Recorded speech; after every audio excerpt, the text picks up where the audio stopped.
Why would a veteran detective from Brooklyn keep a secret diary hidden behind a false wall for over 25 years? What could be so dangerous, so explosive, that it needed to be kept hidden, even from the police? And why, just days before his death, would he leave clues for only one person to find it, his own grandson?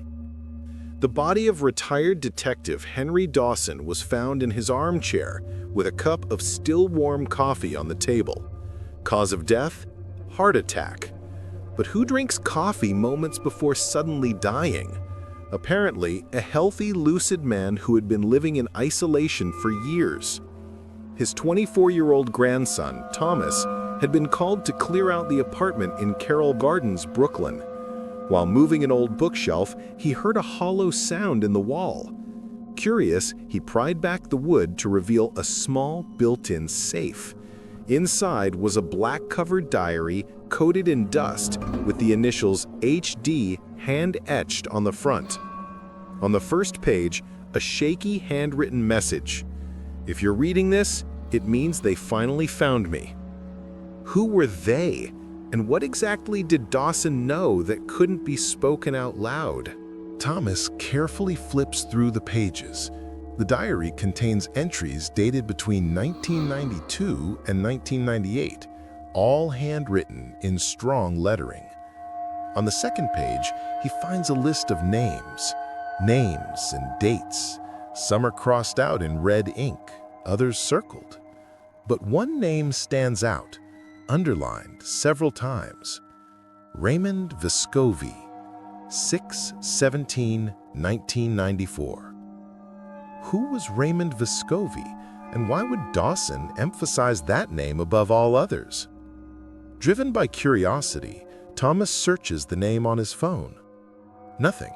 No public records, no social media, no search results. It's as if Raymond never existed. But in the corner of the page, there's a cryptic note. Vescovi is the key. If he disappeared, it's because he knew too much.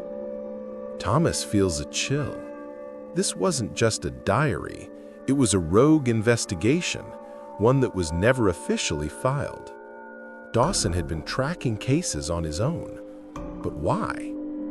Further ahead, there's a hand-drawn map. It's Brooklyn, divided into zones with strange marks. An X over an old warehouse in Red Hook. Next to it, a note. It started here. What started there? A crime? A conspiracy? A mistake from the past that was never made right? 2 days later, Thomas decides to visit the location marked on the map, the old warehouse in Red Hook. The building has been abandoned for years, surrounded by rusted fences and shattered windows. The faded sign still reads, "Riverside Imports and Storage." But why would this place be the starting point of something so dark? With the flashlight and the diary in hand, Thomas forces his way through a rusted side door.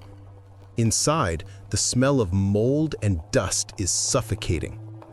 Birds nest in the high beams. But what catches his attention is an old bulletin board still clinging to the wall. Several faded papers, and among them, a photograph. In the photo, 3 men in uniform. One of them is clearly a younger Dawson. Another looks familiar. Thomas squints. No way. The second man is the current New York City Police Commissioner. The third man is blurred, his face partially covered in shadow. Behind the photo, scribbled in blue ink, "The betrayal started here." Thomas begins to understand. Dawson may have uncovered something big, something involving not just common criminals, but the very leaders of the police force. But what exactly was the betrayal? And why would someone risk their career, and possibly their life, to cover it up? That same night, Thomas feels like he's being followed.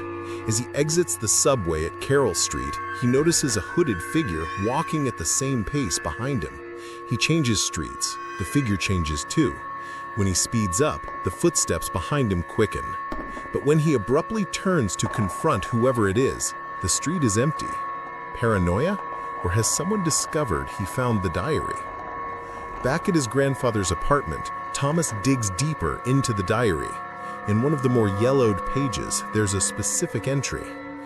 Vescovi tried to run, said he recorded everything, said he hid the tape.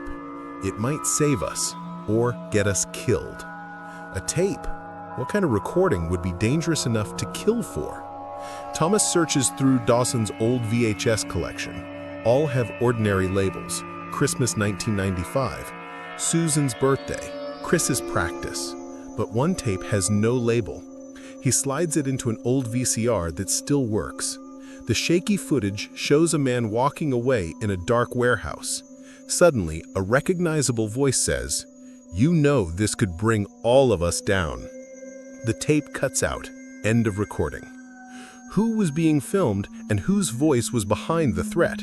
Is Thomas getting too close to something certain people are desperate to keep buried? Thomas decides to investigate who might have made the recording. The voice sounds familiar. Could it have been Dawson himself or someone he was confronting? He pauses the video and adjusts the contrast. On the side wall of the warehouse, a graffiti image becomes clearer. A serpent wrapped around a crown. The symbol triggers a memory. He's seen it in the diary, beside a note. The Brotherhood symbol. They operate in the shadows. Brotherhood? A secret society within the police force? On the next page, Dawson writes that Vescovi had been desperate. He tried to hand evidence to a local journalist, but the man vanished 3 days later. No article ever published, no reports, just silence. Thomas searches the journalist's name, Elliot Branner.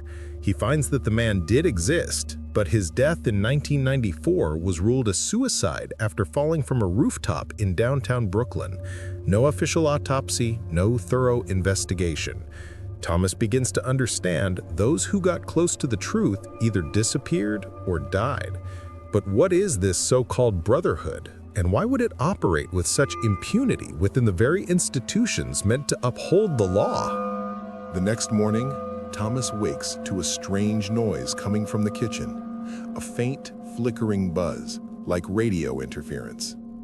Investigating, he finds the microwave slightly pulled from the wall. Behind it, taped in place, is a small silver device, a recorder, modern, discreet, and clearly active. His stomach sinks. Someone's listening. Someone knows he found the diary, and they're tracking his every move. Now the question shifts. How did they know where he was? The apartment is old, no cameras, no digital trail. Who else could have had access? That same day, returning from a short trip outside, Thomas finds the door ajar. Nothing seems out of place, except one thing. The diary is gone.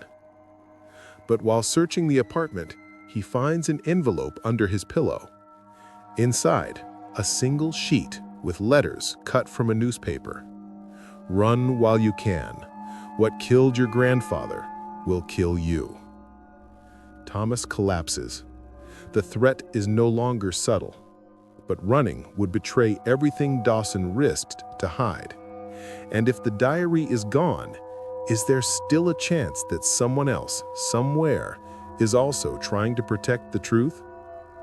Or was all of this orchestrated from the start to lead him exactly here?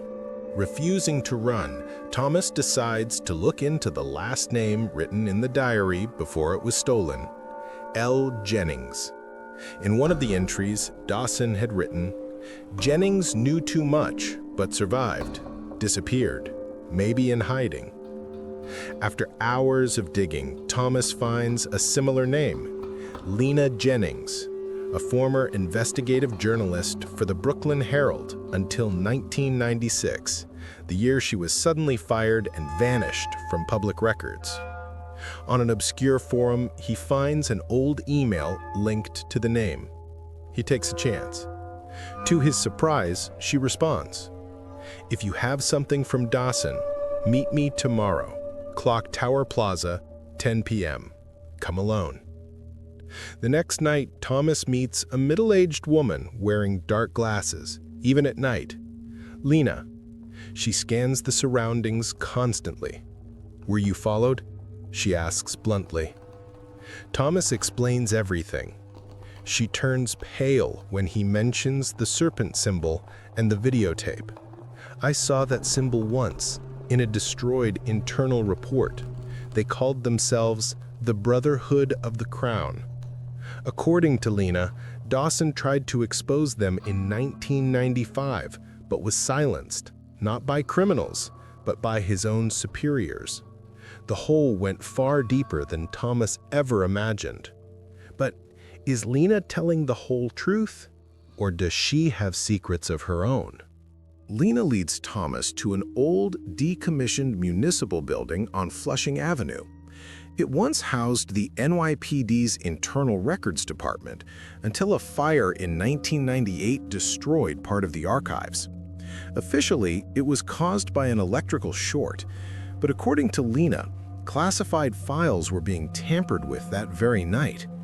Using a flashlight and an old structural map, they find a boarded-up side entrance sealed with rusted locks.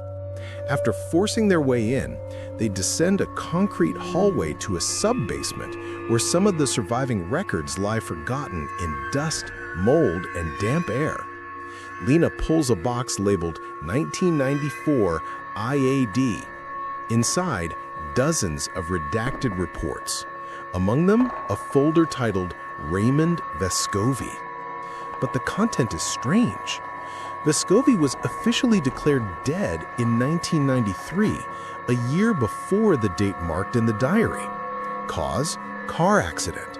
Yet the photographic report shows injuries that contradict that version.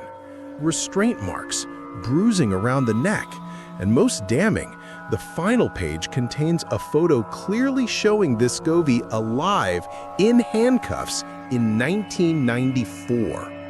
Thomas looks at Lena stunned. They killed him and covered it all up. But what did Vescovi know that was worth killing for? At the bottom of the folder, Thomas finds a sealed envelope with red wax. On its face, the initials HD. Inside is a cassette tape. A note reads, "To be heard only if I disappear." Lena sets up an old tape player and inserts the cassette. The voice that plays is Dawson's, steady but laced with fear. "If you're hearing this, I've been silenced. The Brotherhood of the Crown controls more than we ever imagined. They infiltrate investigations, manipulate evidence, and eliminate any threat. Raymond was a cop, one of us, but he uncovered a smuggling ring involving federal agents and NYPD officers. He tried to speak out. They killed him, faked everything. I tried to finish his work, but they knew. They always knew. One of my superiors is part of the Brotherhood. He smiles for the cameras and signs execution orders with the same pen." Thomas breaks down. His grandfather's death wasn't random. It was part of a purge, and the man behind it all is now the police commissioner. But how do you expose someone so powerful? How do you bring down an invisible structure that's twisted the truth for decades? Lena looks at Thomas and says, "We have the story. Now we need the courage to tell it." Thomas and Lena decide to act. With all the documents, Dawson's recording, and the photos of Vescovi, they prepare a full dossier. The plan? Deliver it to a trusted journalist outside New York, someone the Brotherhood can't easily silence. Meanwhile, Thomas receives the text from an unknown number. If you release it, the blood won't just be yours. He deletes it. There's no turning back now. The dossier is sent to 3 separate media outlets in different states. 2 days later, a story explodes. Secret Brotherhood at the heart of the NYPD, the final cry of a silenced detective. The country reacts, protests, headlines. The commissioner appears on national TV denying everything, claiming Dawson was mentally unstable. But the next morning, he steps down for health reasons. Days later, the building that housed the ghost files burns to the ground. Suspected arson. Thomas and Lena vanish. No records, no contact. But whispers begin circulating on the deep web. Audio clips, file copies, more names. The truth is leaking, like gasoline on dry pavement. And one question echoes through the alleys of Brooklyn. Who will be the next to open a diary and pay the price for it?